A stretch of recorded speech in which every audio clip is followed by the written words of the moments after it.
మహాభారతం సులభ శైలిలో సత్యవతి కథ. వశిష్ఠ పౌత్రుడైన పరాశర మహర్షి ఒకప్పుడు తీర్థయాత్రలు చేస్తూ యమునా నదికి వచ్చాడు.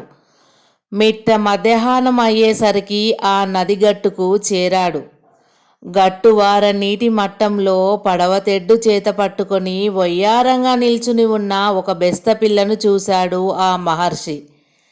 సురకాంతల వంటి సోయగంతో వెలుగుతూ ఎండకు తలదల మెరుస్తున్న పసిడి తీగ వంటి శరీరంతో అందంగా కనువిందు చేస్తూ ప్రకాశిస్తున్న ఆ యువతిని చూడగానే ఆ ముని తల్లజుని హృదయంలో చిత్తజుడు ప్రవేశించి అలజడి చేయడం ప్రారంభించాడు. దివ్య ప్రభావ సంపన్నుడైన ఆ మౌనీంద్రుడు తనలో చెలరేగిన వికారాగ్నిని గుర్తిస్తూ తను విభ్రాంతిపరిచిన ఆ స్త్రీ జన్మ వృత్తాంతం మీదికి తన దివ్య దృష్టిని ప్రసరింపజేశాడు. ఆ కన్య ఎవరో తెలుసుకొని తృప్తి చెందాడు.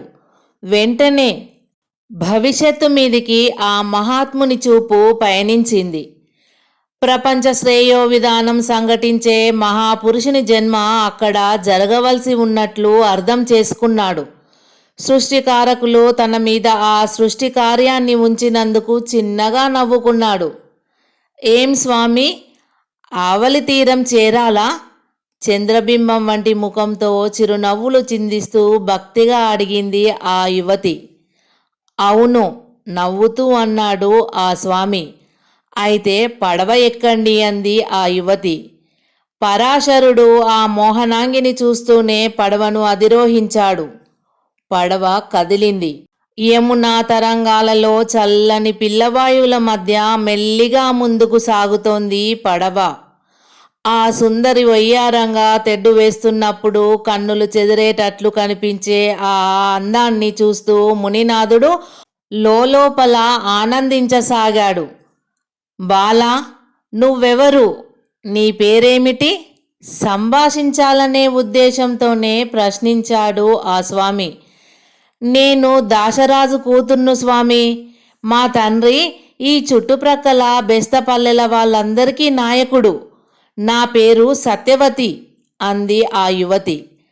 ఈ ఎండలో నీ సుకుమార శరీరం కందిపోదు. ఈ పనికి నీ తండ్రి మరెవరినైనా నియమించకూడదా అన్నాడు ఆ మహర్షి. మీరు భలేవారే స్వామి. ఇంత మంచి పని మరెవరికైనా అప్పగిస్తే పుణ్యమంతా వాళ్ళకే పోదు.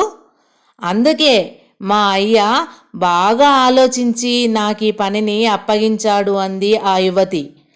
అయితే ప్రతిఫలం లేకుండానే అందరినీ ఈ ఒడ్డుకు ఆ ఒడ్డుకు చేరుస్తున్నావా ఏంటి అన్నాడు ఆ మహర్షి. ప్రతిఫలం భగవంతుడు ఇస్తాడు స్వామి. ఇతరులకు సహాయం చేస్తే పుణ్యం వస్తుంది. ఈ మాత్రం తెలియకుండా మీరు సాములవారు ఎలా అయ్యారో ఏంటో అంది ఆ యువతి. చనువుగా చిలిపిగా అలా అనగానే మహర్షి మెల్లగా లేచాడు. పోని ఇతరుల సంగతి విడిచిపెట్టు. నా వరకు నువ్వు ఓడ ఎక్కించుకున్నందుకు మంచి బహుమతిని నీకు ఇవ్వదలుచుకున్నాను అన్నాడు. ఒడలంతా బూడిద పులుముకొని చాలీ చాలని కాషాయం గుడ్డ తప్ప మరేమీ లేని గోచీపాతరాయునివి. నువ్వేం బహుమతిగా ఇస్తావు స్వామి అంది ఆ యువతి. నుదిటి మీద గాలికి నృత్యం చేస్తూ ఉంగరాల ముంగురులు మనోహరంగా ఎగురుతుంటే తలతల మెరిసే కళ్ళతో విలాసంగా చూస్తూ పరిహాసంగా అంది ఆ సత్యవతి. నేను ఇవ్వబోయే బహుమతిని నువ్వు తీసుకుంటావా? ఉన్మత్తంగా చూస్తూ అన్నాడు ఆ మహర్షి. మీరు అంత ప్రేమతో అనుగ్రహించేటప్పుడు పరిగ్రహించలేకపోతే తప్పు స్వామి అంది. అయినా ఏం బహుమతి ఇస్తారు ఏంటి మీరు అని అంది. నీ జీవితాన్ని పావనం చేయగల పుత్రుణ్ణి బహుమతిగా ఇస్తాను అని పరాశరుడు మోహమాపుకోలేక సత్యవతి చెయ్యి పట్టుకున్నాడు. ఆ యువతి అతని చర్యకు తత్తరపడి బిత్తర చూపులు చూసింది. స్వామి, స్వామి, ఏమిటిది? ఏం చేయబోతున్నారు అంది సిగ్గుతో భయంతో. నీ రూపం నన్ను ఆకర్షించింది. మహర్షినైన నన్ను తిరస్కరించడం నీకు తగదు అన్నాడు ఆ మహర్షి. అలా అంటూనే ఆ నవ యవ్వని శరీరాన్ని దగ్గరగా తీసుకున్నాడు. సత్యవతి భయం కంపిత స్వరంతో, స్వామి, నా మీద మోహం మీకు తగదు. ఇది న్యాయం కాదు. నన్ను విడిచిపెట్టండి అంది. సుందరి, ఇది న్యాయం కాదని నువ్వు భావించకూడదు. మహా తేజో సంపన్నుడైన పుత్రుడు నా వల్ల నీకు ఇప్పుడు జన్మించాలి. ఇది భగవత్ నిర్ణయం. సత్యవతిని అలాగే పట్టుకొని అన్నాడు ఆ ముని.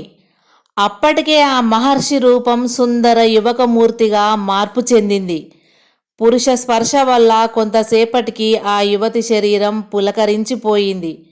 మహాత్మా, నేను కన్యను, పైగా జాలరిదాన్ని. కంపు కొడుతున్న ఈ శరీరం మీకు ఇంపును కలిగించదు అంది సత్యవతి కాస్త వణుకుతూ. కన్యకామని, నా సంపర్కం వల్ల పుత్రవతివైనప్పటికీ నీ కన్యత్వం చెడకుండా నీకు వరం ఇస్తున్నాను. నీ శరీరం కంపు కొట్టకుండా సుగంధ పరిమళంతో యోజనం దూరం వరకు సువాసనలు వెదజల్లేటట్లు అనుగ్రహిస్తున్నాను అని అన్నాడు పరాశరుడు. మరుక్షణం ఆ జవరాలి శరీర శోభ బంగారంకు పరిమళం చేకూరినట్లుగా సుగంధ పరిమళాలను దశల విరజిమ్ముతూ రెట్టింపు కాంతితో ప్రకాశించసాగింది.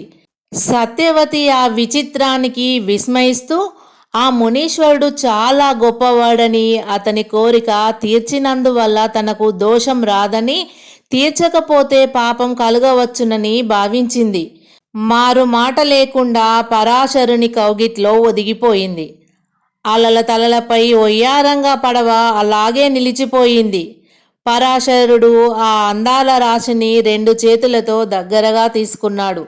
స్వామి, హీనమైన బెస్తకులంలో జన్మించిన నాతో పొందు చేయడం మీకు నీచం కాదా అంది సత్యవతి.